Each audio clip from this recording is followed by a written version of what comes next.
Good evening, ladies and gentlemen. This is Don Phillips. Tonight we're going to try and talk to some of our spirit friends. The weather over the last, maybe 3-4 days has been a lot better than of late. I mean, the last few weeks it's been absolutely terrible. It is very cloudy outside. There's no break in the cloud, but it is a little bit mild. So I thought, well, let's give it a try. Right, tonight I thought it would be interesting if we tried one or two experiments. Now, normally I wouldn't do this yet this time of year because it's still hit and miss and the energy needs to be optimal. So you may ask yourself, why has Don got a wooden box on a wooden table with an apple on top and a piece of foil stuck into the apple with a pin? Tonight I'm going to see if our friends can move the said foil on top of the pin in the apple. I'll also have a go myself from distance to see if and test how the energy is. Now, you've all seen me do this with the rods. What you won't be aware of is when I was at Tubby Castle, I can only do that if there is spirit energy available, the same as what they can. There is what people term as cheat energy, which comes within, which, if you try hard enough, you can manipulate objects with. Then there's Yi Qin, which is defined as spiritual energy. As in the case of Tubby Castle, if a portal opens, then the energy is high. I absorb the energy, I can use the energy, and I need to get rid of the energy because it really does affect me. So tonight, we'll see if we can get anywhere with this. Now, win, lose or draw is irrelevant because you can only succeed by failures. This is how we actually learn. I haven't actually had any failures in my last 2 years with Steve yet. Everything we've attempted, we've achieved, well, first time. Now, it's also been suggested that the rods footage is the result of ideomotor effect. A top physicist in Russia, and you know what, people, it's not to sit there with a couple of rods and go, hello ghosts, can you move these rods, as I've seen in a recent interpretation of my footage by a blogger, very cynical blogger.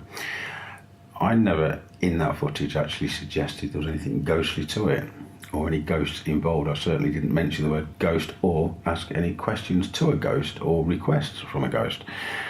Second of all, Mr. Phillips, you're really not doing this with your mind. I never made the suggestion I was doing anything with my mind. You know, and this is the problem. These things get put out, and at the end of the day, what is it? We see it for what it is. It's misinformation. Two statements there, clear statements, can't be interpreted any other way, which are both factually incorrect.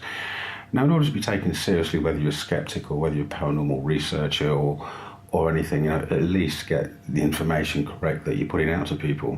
You know, don't invent things because it doesn't deem you very credible at all. Now, you may not like what you see, you may disagree with it, but, you know, the only way to do that is replicate it. Show how it's done. I mean, certainly if you can replicate the Tubby Castle footage, I personally myself would be absolutely impressed with that, and I'll show that from the rooftops. In the meantime, it is what it is. Some people may not like it, but that's what it is. Now, the other thing is, instead of just looking at the footage and saying it's this or that, we have to look at certain points leading up to that particular effect. The first thing is, which people won't be aware of, I said to Steve 5-10 minutes before, grab the rods, I'll test the energy. Steve got the rods, we stood there for 5 minutes. Nothing was happening. I couldn't influence them at all. They wasn't moving at all because there was not enough energy, spiritual energy.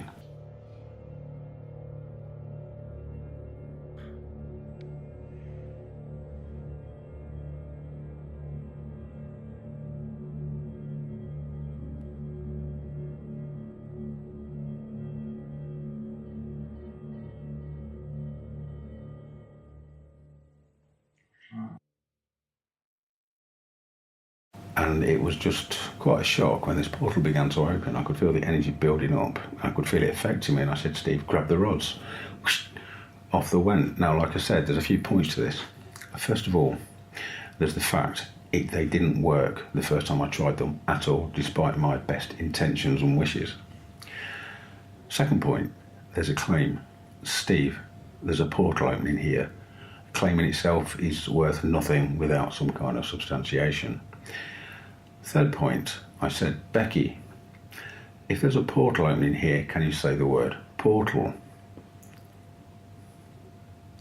Chris Andrews, with the parabolic microphone, heard very, very clearly the word portal. Basically, what he basically does. Hang on, what's up, Chris? No, Steve. Well, what's basically does, Chris has been stood here with a parabolic. Don's asked Becky, if there's a portal going to open, can you say portal, Becky? Get quiet. He's stood there with a parabolic, and all of a sudden he says, "Yeah. I just heard her say I've just heard her say portal." But the thing that was interesting is that Don hadn't even played back. It was the effect it had on him. I thought we were going to jump out the window, Chris. I say it, the emotion. I don't know what's going on there, but the emotion. I can feel the tears in my eyes, the emotion, and I heard. Okay, so to intents and purposes, regardless of where anyone might think the voice is coming from, on this occasion it was Becky. Chris was affected himself without any anything. It just hit him like that, okay? So, we've got the first test, no energy, nothing happened. A claim, there's a portal building it, I can feel the energy, it's going to open. The question, Becky, if there's a portal here, can you just say the word portal? A verification from Chris Andrews, who was there as an independent observer. I've just heard the word portal and the way he was affected. And then there's the effect.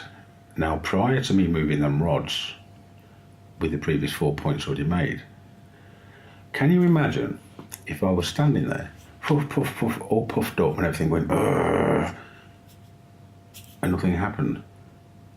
How weird would that look? How discredited would I have made myself in front of Steve, Chris Andrews and anybody else there at the time?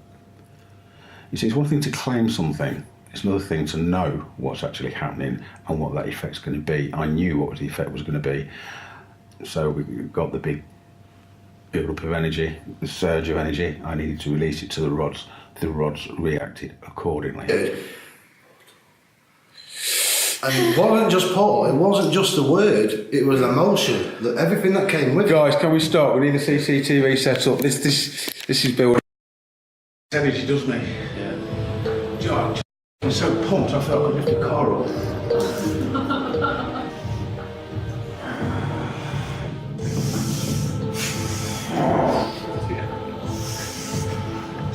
Oh, jeez.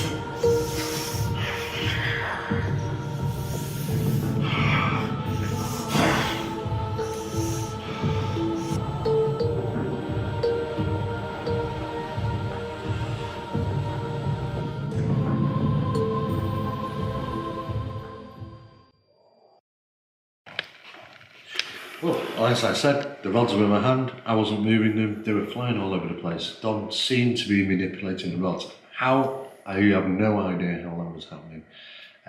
But he did say there was something about this energy, that something was actually going to happen. At that moment in time, Chris, who stood next to me, who was on the parabolic microphone, and he's listening intensively while Don claims to be saying, asking Becky, Becky, is there a portal? And if there is, can you please say portal? And of course, all of a sudden, Chris throws his earphones off him and said, "Yeah, I've just heard a female voice say portal." And of course, we suddenly told Chris, well, Don hasn't played anything back on the recording as yet. It would seem that Chris has heard something as it happened and believed it was the words portal on a female voice.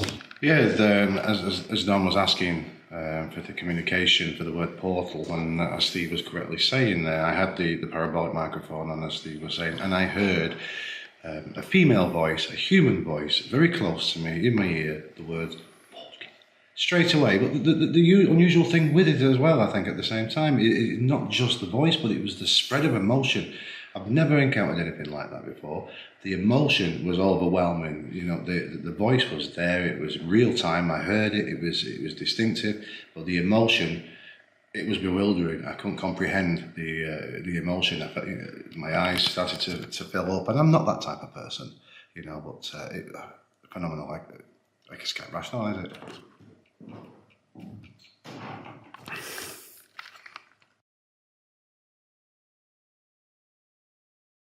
That was some pretty powerful energy.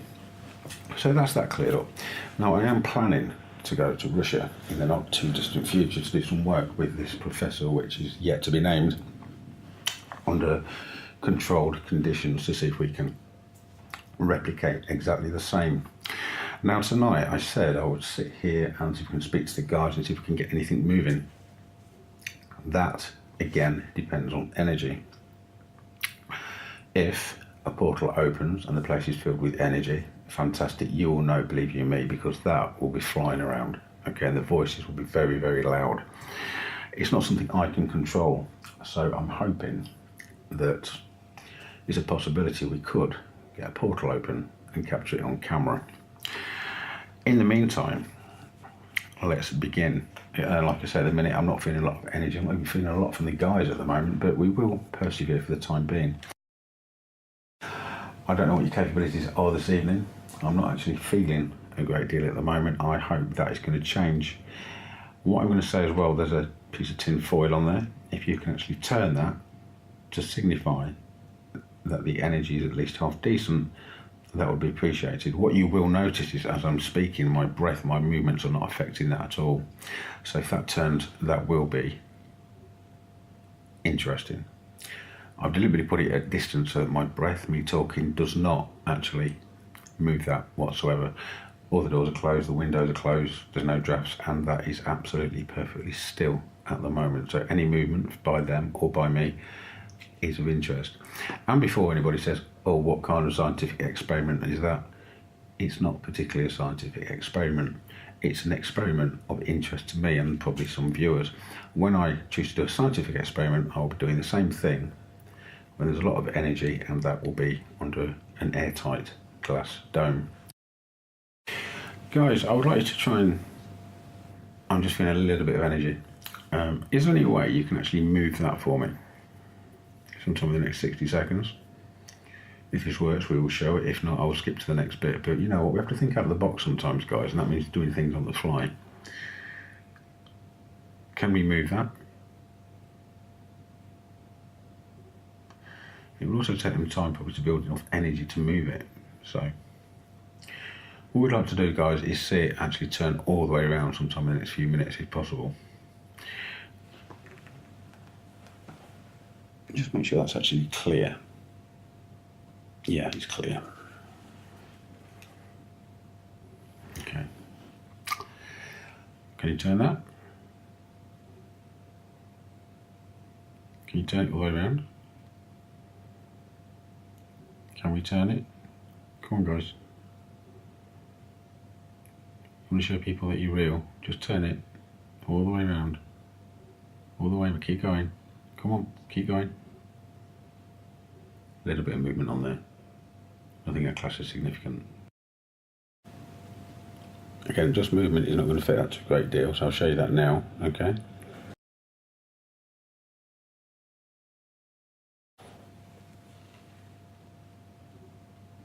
Just like the rods, this may or may not work.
Okay, like I said, there's not a great deal of energy at the moment.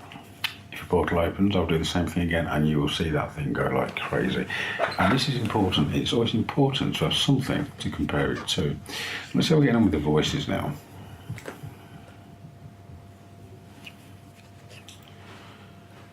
The first thing was Becky, who said, turn the lights out. It's not that clear, but it was clear enough to me.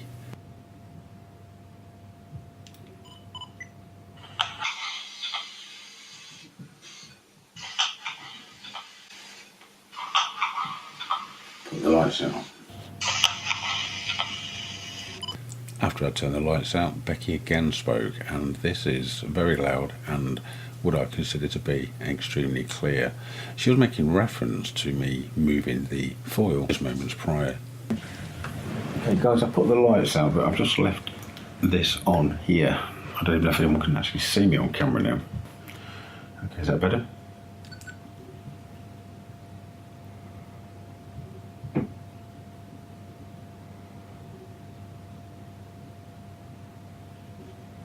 There's something to my left then. Wow.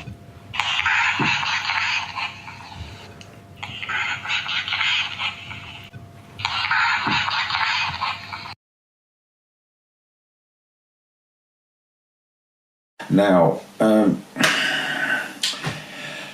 guys, do you know what? In real time, I've been at this now for 1.5 hours. The conditions have not improved. So I think I'm going to have to say good night because the energy is just not there for what we want. But it will be soon. The conditions are improving. I just want to thank all you guys again that have followed me, Becky, the guys, Steve, and the work that we are doing. If I am ever in a situation where I can get funding or use my own money to actually open some kind of paranormal research centre with a lab, then you know what, I will do that, and I will guarantee you that you'll see more results in 6 months, in a 6-month period, independently verified and tested, and I mean serious results, than you have done in the history of paranormal research. That's a big claim, but I know what I'm doing, I know what I need to do. I've just got to hope one day I can get the funding to actually do that and achieve what we need to achieve. If I do that, what I will do is bring in to the study some professional people, physicists and things. But that's what I'd like to do one day. If we win the lottery, you never know. But my friends, in the meantime, I'm sorry it's not been an amazing session, but like I said before, it's real and these things do occasionally happen. As you can see, I was ready for calling it a night. The energy wasn't best, the conditions were not perfect, but before I had a chance to finish off this video, the battery drained and the camera died. Fortunately, the external recording device was still running and managed to capture this profound event as it unfolded. First of all, you'll hear Becky say, "They're coming." I was a little bit put off by this because I'd been at this now for well over an hour. Then there was this very strange tapping, knocking on the window, and very loud. I was sitting either side of the window, so I could actually see there was nobody outside.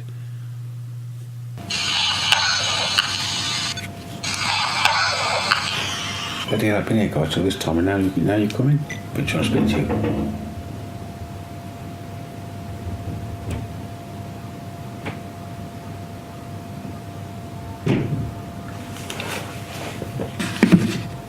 Somebody banged on the window.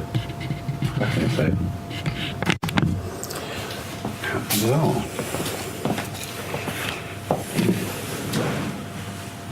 That would have been on this microphone. Somebody's just tapped on my window. Here, downstairs now, as I was doing these recordings. There's nobody there. And I'm where I'm sitting, I can see there's nobody there. Oops, it sounds like the whole house is awake now. Here's Rachel, she probably would say, what was that banging on the window? Hold on.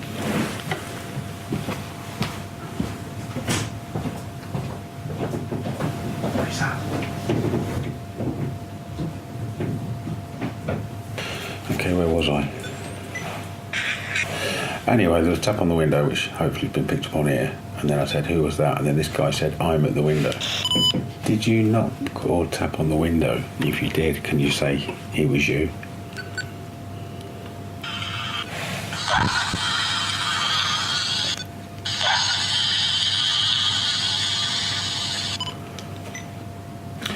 Right, best of night, but hopefully we've got some intriguing information. I'm going to review this after I've had a sleep. It's now nearly 6 a.m. Anyway, this is Don signing out. It was also while reviewing the footage from the session I made quite a remarkable discovery.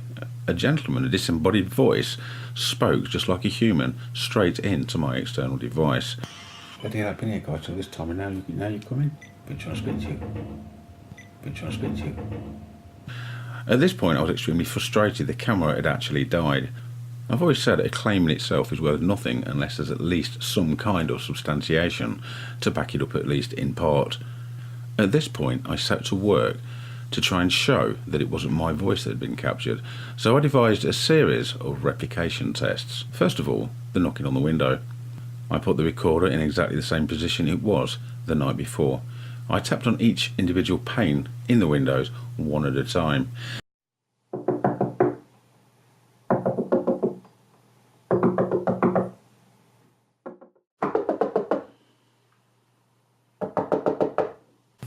First of all I did the insides, and then I went outside, because the sound on the recording did sound at a slight distance. Been trying to speak to you. The closest I could get to that which was captured on the camera was indeed a tap-in on the outside of the door.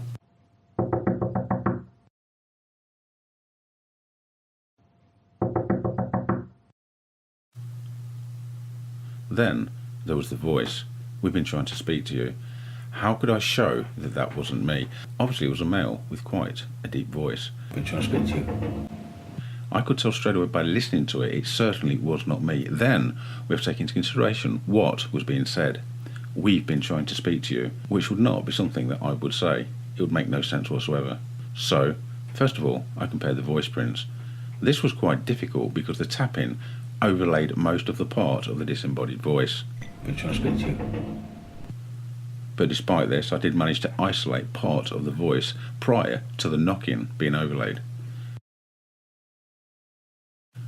The pattern was the same. I tried to replicate it by saying exactly the same sentence on the same microphone, placed in the same place as it was the night before. We've been trying to speak to you. We've been trying to speak to you. We've been trying to speak to you. We've been trying to speak to you.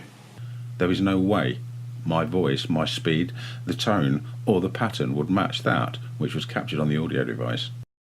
One thing that I did notice is the disembodied voice seemed to speak rather fast, even faster than me when I was trying to speak fast to actually match it.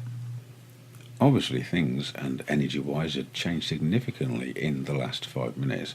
I was also curious as to who it was that had tapped on the window, so I asked. The reply that came back was Caroline. Did you knock or tap on the window? If you did, can you say it was you?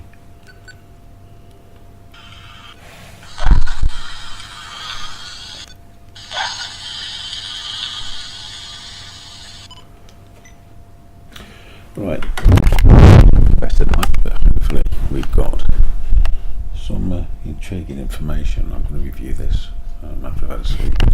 It's now nearly 6 a.m, so I've been on this for 2.5 hours in total. Anyway, this is Don signing out. The subject of the paranormal and paranormal research has become very muddied over the years. It is a subject in which much can be learned. I think it's time to take a step back and look at research again with fresh eyes and a new approach. Mainstream science can learn a great deal about the universe. However, if that is ever to happen, then science needs to take the subject a lot more seriously and be willing to learn.